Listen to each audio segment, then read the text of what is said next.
So I have a question for you. What is too much fat on a ketogenic diet? This comes up over and over and over again, like how much fat do I need to consume? In their mind, 75% of your calories need to be fat is a tremendous amount of fat, and they're a little bit freaked out because they don't want to die of a heart attack or a clogged artery.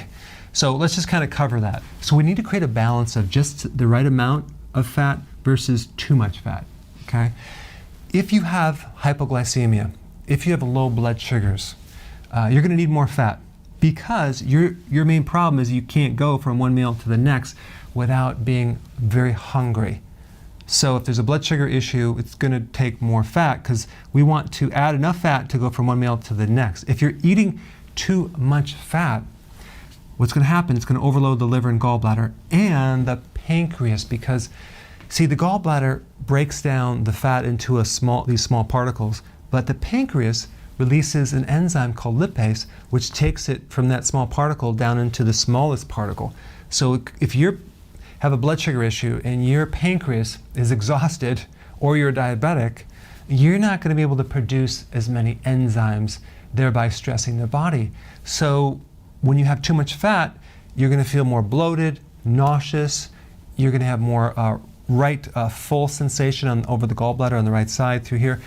It's going to stem up to the right shoulder blade, through here, through the neck, headache, maybe the eye. It might even create tension in your upper neck where it causes pain down the right arm. I've seen that as well. So in the beginning, you're going to need a little bit more fat because you haven't fully adapted. The switch between sugar burning and fat burning isn't clean enough. Now, when you do this over a long period of time, you're going to switch very easily to fat burning, sugar burning, back and forth. So the need for fat is going to be less and less. But here's the thing, if you have too much fat, the fat that you're burning that's coming out through ketones in your urine could be the dietary fat, not necessarily your own fat. So even though you're in ketosis, you're not losing weight because you're burning mostly the dietary fat and not your own fat. But if you keep doing it and you keep adjusting the fat to the sweet spot where you can go from one meal to the next comfortably and not overdo it with the fats, you'll start tapping into the fat on your body, and this dietary fat won't be an issue. It won't interfere with your ability to really get into a full ketosis where you're burning off your fat. And one last mistake that a lot of people make when they start ketosis is they don't do intermittent fasting. They will have this idea they can have unlimited fat, so they make these little cookies out of the fat, they're called keto bombs, and they're just pigging out on these things in between the meals, at night, and they're wondering, it's not working, I'm not losing weight. So that's just because the fat they're burning is the dietary fat, not their own fat. So you want to combine intermittent fasting with the ketosis, not go crazy with the fats, but have enough to get you from one meal to the next.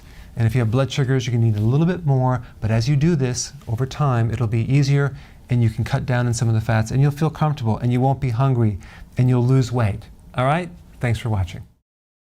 Hey, thank you so much for watching. Keep spreading the word and share this video.